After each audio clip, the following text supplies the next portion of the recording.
But we are closing out this series, and so if you're brand new, my name is Philip. I'm the pastor here at GCC, and this is the end of a 3-week series called God of the Underdogs. And one of the things that we've been saying throughout this series is that everybody loves an underdog, but nobody wants to be one.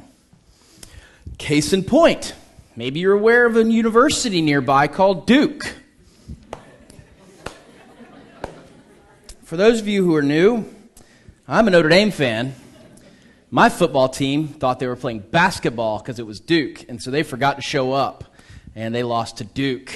And that story is great. Everybody loved it. Like, Duke! They had no chance at Notre Dame. They were like a 3-touchdown underdog, and they won by 3 points.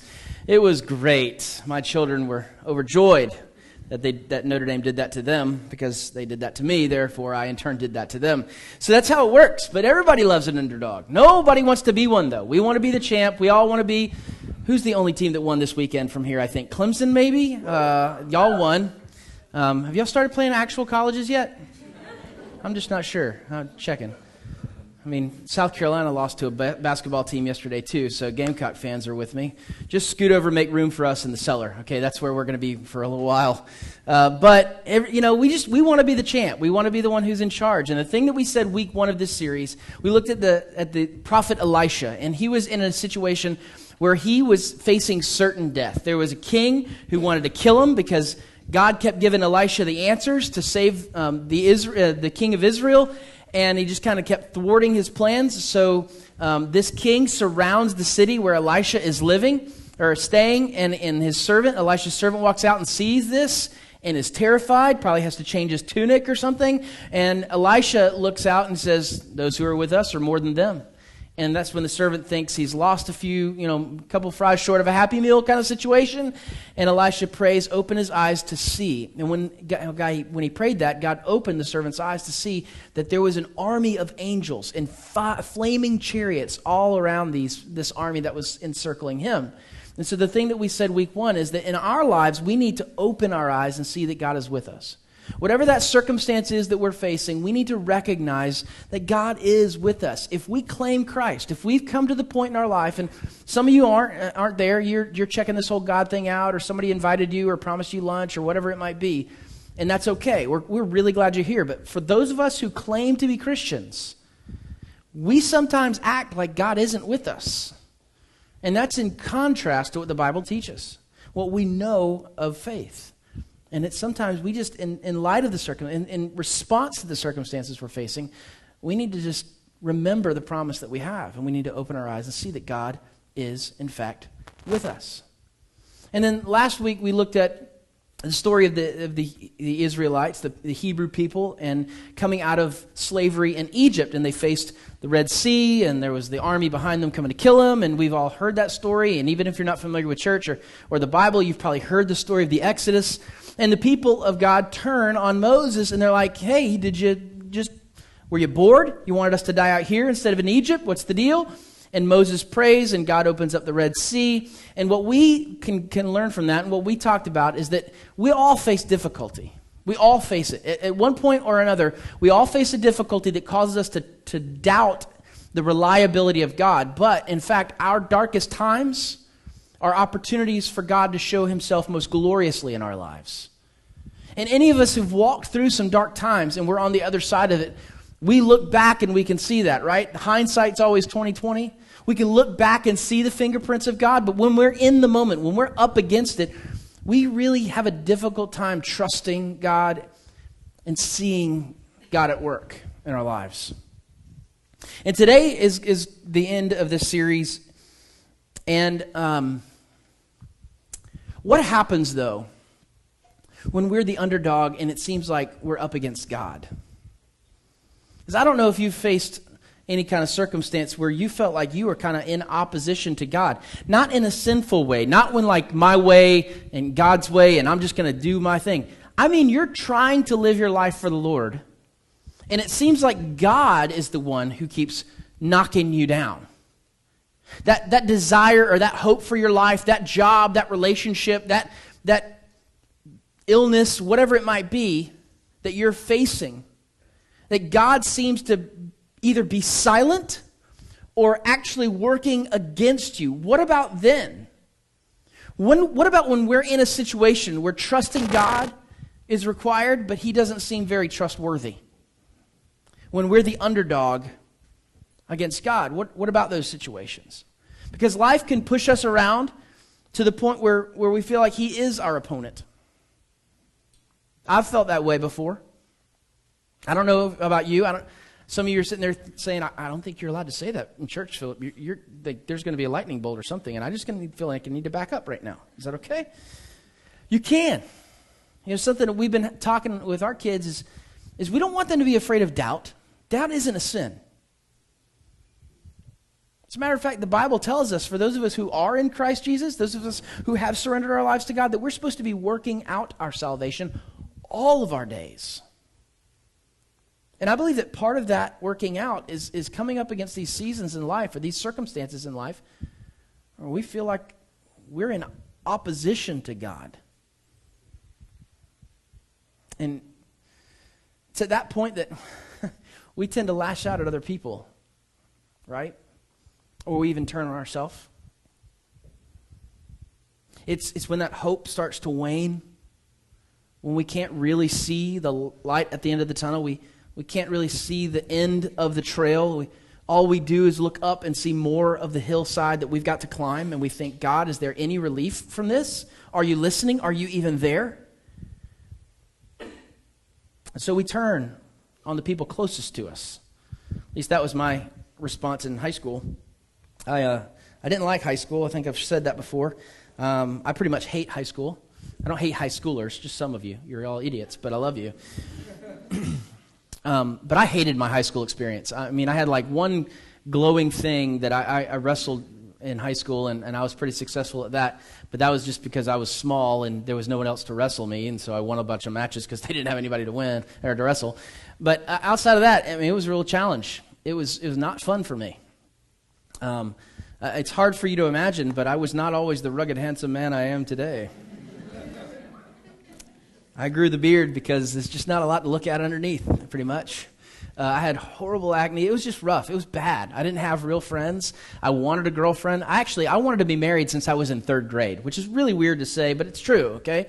And not in the, sick, twisted, perverted way. I wanted to be a husband and a father at a young age, which there's all kinds of problems with that, but it caused me to feel, when I was lonely, to feel very lonely. And for me, not to be able to find a date in high school made me very hopeless looking at my future. And so I would lash out at the people closest to me. And for me, that was my mom. My mom was my only friend. I mean, I was not kidding. Like senior year, I was a few weeks away from taking mom to prom. It was that kind of situation. It was bad, okay? My mom loves me. She's so good to me. She's so good to my kids. She's wonderful. She was a little too much of my friend in high school, and so it's caused problems now later on in life for the distance kind of thing. So parents, don't be your friend, your child's friend now. Be their parent, so that you don't give up the right to be your child's friend when they're an adult. Okay, just a little helpful, friendly advice. Okay, but my mom was closest to me, and so I would lash out at her because I knew she would take it. And when life would beat me up and when I felt like God was being silent, I would yell at her and I would be rude to her. And I remember there's this one situation, and I can picture it so vividly. We lived in this pretty crappy house, and it was old and like built in, I don't think, 1860, I don't know. It was actually more like 1970 because of some of the style. But there was this door. Our kitchen was very narrow. There was a sink here and a window to the backyard and the refrigerator. I mean, it must have been this wide, right? And so I was having a weekly argument with my mom. And I was saying some rude, nasty, and I didn't cuss at my mom, but sometimes you can say things that you almost wish the person had cussed, because then you just, like, some things you can say are really, really hurtful without even cussing. So that's what I was doing to my mom, and it's the only time she's ever done this. But whatever I said incited her to the point where she slapped me across the face. Okay, and I'm not a little kid here. I'm like 16, 17 years old. It was well-deserved. But I don't hit women. And you don't hit your mom. I don't even raise my fist. As a matter of fact, my son yesterday kind of did one of these numbers at his sister. We had a little chat, me and him. Like, you don't raise a fist at a woman, not even a chance. I don't care what she does. Walk away. And so my mom slaps me, and I'm not going to do anything to her, but I had to retaliate in some way. And so my fist went this way, right here where you are is a 1970s door that has panes of glass that you roll open and roll close. Brilliant innovation of the 70s.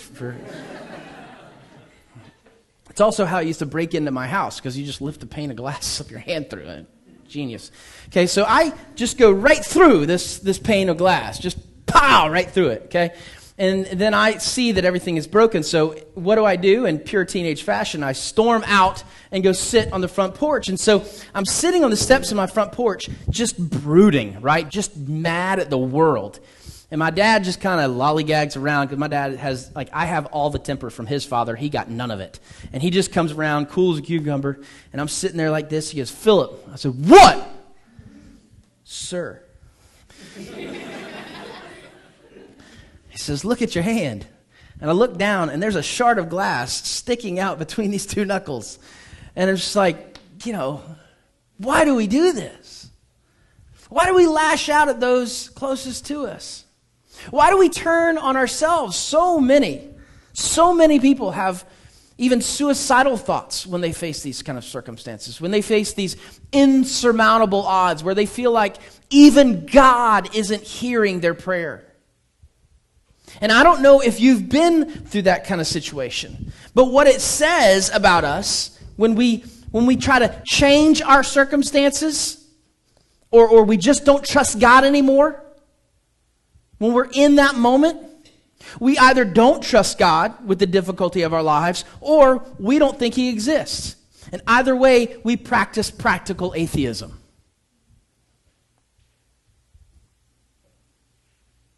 Some of you right now are trying to figure out jobs. Some of you are trying to figure out family dynamics. Some of you are trying to figure out relationships. And it gets to that point where you don't feel like God is listening, or you don't feel like God is moving, and you start to take things into your own hands. And that says to me, and it says to the world, and it says to our Father in heaven, that you either don't trust Him with the details of your life, or you don't really think He exists. And that makes you a practical atheist. I've been there many times. I don't want you to feel like I'm just, slamming on you. I think we've all been at this point. And if you haven't been there yet, you will encounter some circumstances or some seasons in life that push you to this point.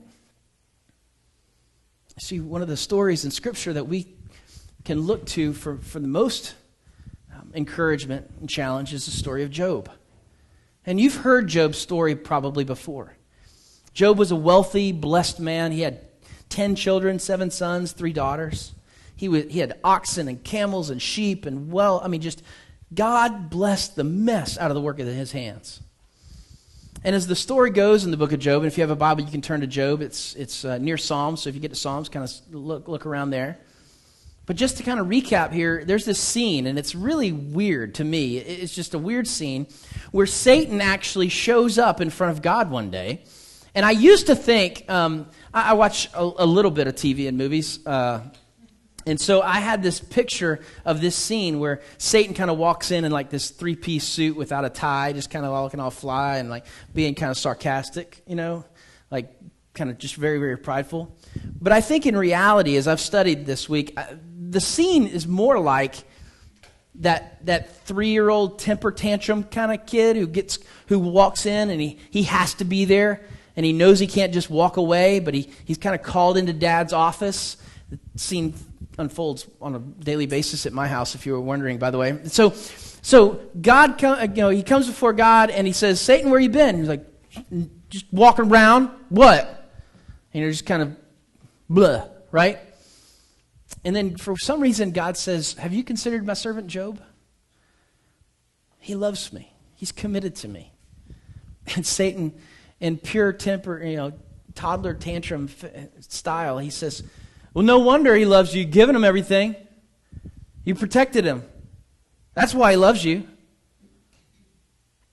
And so they strike up this deal of sorts where Satan is allowed to take from Job, and God says, "You just can't take his life. Don't touch him."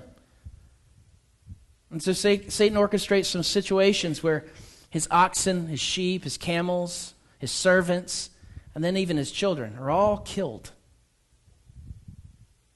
They're all killed and taken away from him. And the servant from each of these situations comes back, the only one who survives, to tell Job what has happened. And Job's response is found in chapter 1, verse 21. And he said, "Naked I came from my mother's womb, and naked I shall return. The Lord gave, and the Lord has taken away. Blessed be the name of the Lord." Now, I want you just to sit there for a second, because if you've grown up in church or you spent any time in church, then you've heard this. Some of us have even sung a song based on these verses. And so it's easy for us to hear that and kind of go into just cruise mode.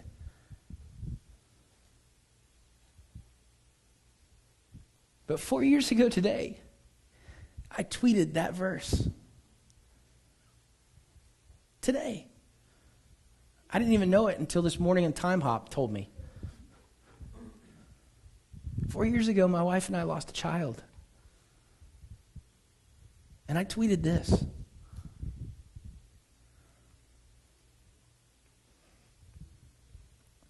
Some of you have lost children. Some of you lost family members, jobs, relationships. You've walked through difficult seasons. You're walking through painful, challenging seasons. And saying something like, "The Lord gave and the Lord has taken away. Blessed be the name of the Lord," is not an easy thing to say. Sometimes I'll talk to my friends who are going through pain, and I'll tell them that if you just need to cuss at somebody, you can call me. If you just need to go out to a field and have a shouting match with God, I'll go with you. Because sometimes that's what we need.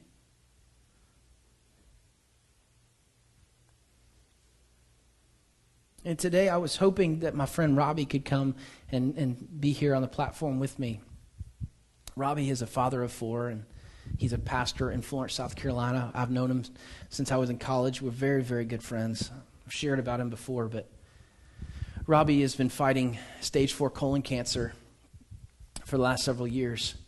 And things had been going well, and then suddenly in recent months they kind of took a turn for not worse, but just kind of regressed on the progress scale. And he has to be away from work a lot to go get treatments and all kinds of stuff. And I look at a guy like Robbie who's committed to serving a group of people who, in my opinion, don't appreciate him. I don't know if you're aware of this, but not all churches are like GCC. Not all churches are so generous and loving and welcoming. Robbie serves in a church that is very stubborn, not very appreciative. And he's served in this area for decades now. He's got 4 wonderful kids. He's given so much of himself to others. And I look at that and I think, of all the people on planet Earth, God, of all the people, why my friend Robbie?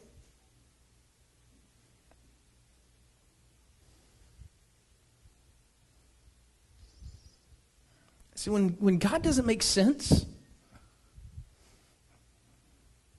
maybe beyond that, when it seems like God is wrong,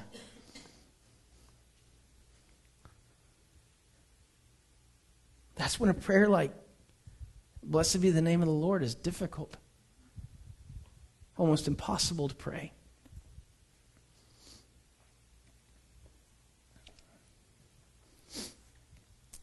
But the truth is, there's not always an obvious reason for us to feel that way, is it?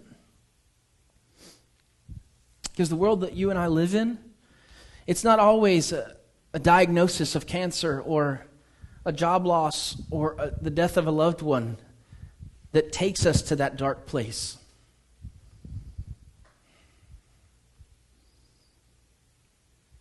We live in such a stressful world now, and we have failed to learn how to deal with those stresses so that they weigh on us in a way that maybe never has.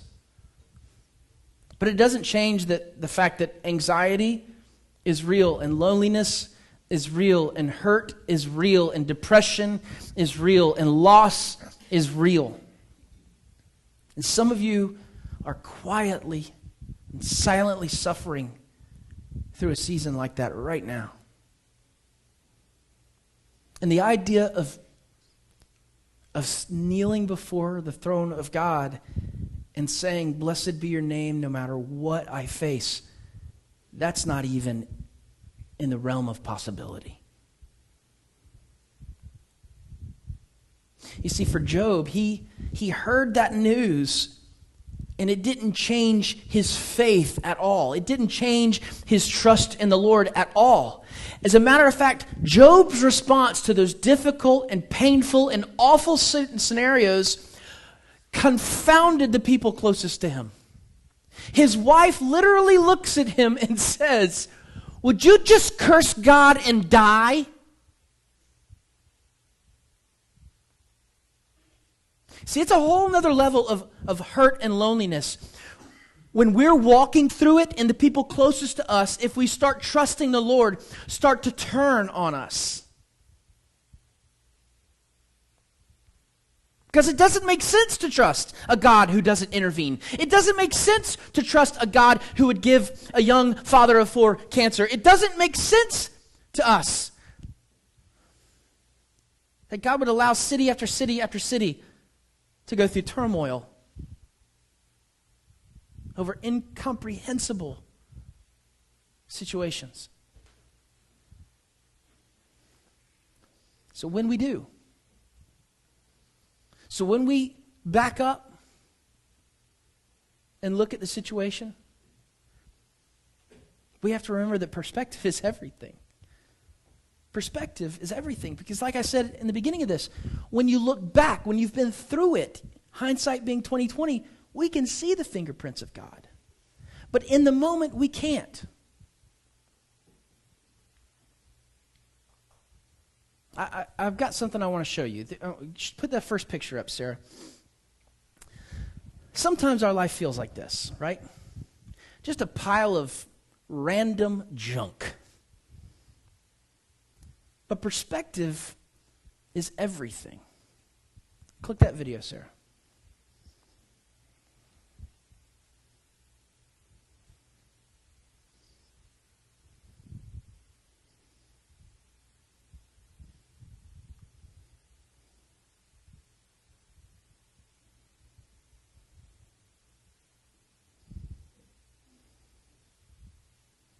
You see, what seems like random chaos and turmoil to you right now, what seems like the absence of God's hand right now, may in fact be the beginning of the beautiful work of the Lord. Because perspective is everything. There may not be a good reason that you can conceive of for what you're walking through. You might not be able to understand the beginning and the end or even anything in the middle. But what Job understood and what we need to understand is that we can't see it all. 1 Corinthians chapter 13, verse 12 says, "For now we see in a mirror dimly, but then face to face. Now I know in part, then I shall know, and then I shall know fully, even as I have been fully known." See, you and I, we can only see in part right now. But there will come a day when God removes the mirror. He removes the fog. He removes the mist, the filters. He takes away all the sorrow and pain. He helps us to see that there was method in the madness. And then 1 Corinthians 13 tells us exactly what we hope for. So now faith, hope, and love abide. These three. But the greatest of these in love. You see, we can have faith because we are fully known. We can hope because we are fully known. And we can love because we are fully loved. God's love is not based on your ability or inability to trust Him fully. He fully loves you, where you are, how you are, what you believe about Him or not. And it's His desire that you would trust and wait and see that He's at work in your life. But all we see is now, and all we feel is hurt, and all we understand is what we don't have or why it doesn't make sense. And so it's our hope that today, from the lessons of Job, from the shared lessons that we learned, that in the circles that you sit in week after week and hear the journeys and the difficulties and the praises and the prayer requests of the people in your life, that you will understand that we can't see it all and we will never understand it all, but God is at work.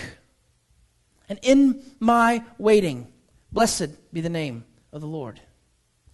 In my hurting, blessed be the name of the Lord. Even if I must die, blessed be the name of the Lord. It's our hope that today you will learn to pray like Job, that in all things, blessed be the name of the Lord. That whatever you face, you can praise God, not for what you're walking through, but that He is who He says He is. He is the God of the underdog. He is the God of the champion. He is the God of the joyful. He is the God of the hurting. He is the God of the living. He is the God of the dying.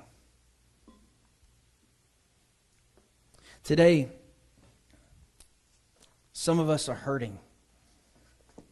Some of us are walking through some very dark days.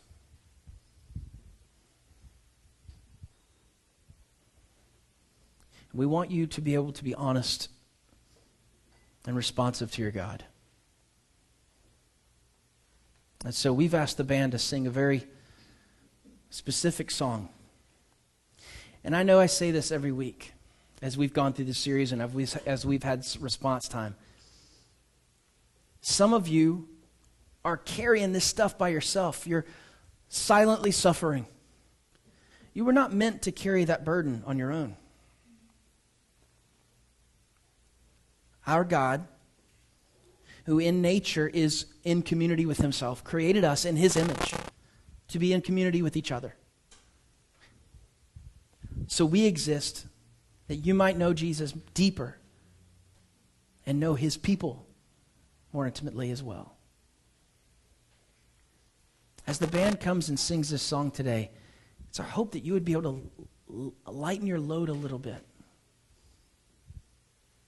That you would be able to pray like Job, blessed be the name of the Lord.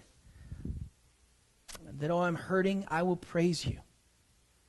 And if you need to come and speak and have me pray with you, I will be right here. If there are people in the aisle that are sitting and you don't want to disturb them, I don't care. They don't care. Disturb them. Get up. If somebody's by you and you don't know them and they're sobbing, reach your arm around them and pray for them. You see, what I know is that each and every one of us has a story. Each and every one of us is walking through something, and most of us are afraid to share it. Because we don't want to be the only one. We're not the only one. You're not the only one. So as the band sings this song, if you need prayer, I'll be here. If you want to pray there with the person you came with, if you want to stand and sing and begin practicing what it is to praise God in the storm, and you do that with us today. I'm going to pray, and the band's going to sing a song, and we'll dismiss after. Jesus, thank you so much for not leaving us alone, for not giving up on us when we seem to have given up on you. And God, so many of us are hurting. So many of us are struggling to understand you. Lord, help us. Forgive our unbelief, Lord. Help us to trust. But Lord, in those moments where we can't muster prayers or praises, let our hearts cry out to our Father, not knowing how you will move, but knowing that you will move. Hear us today, Lord. I pray this in your name.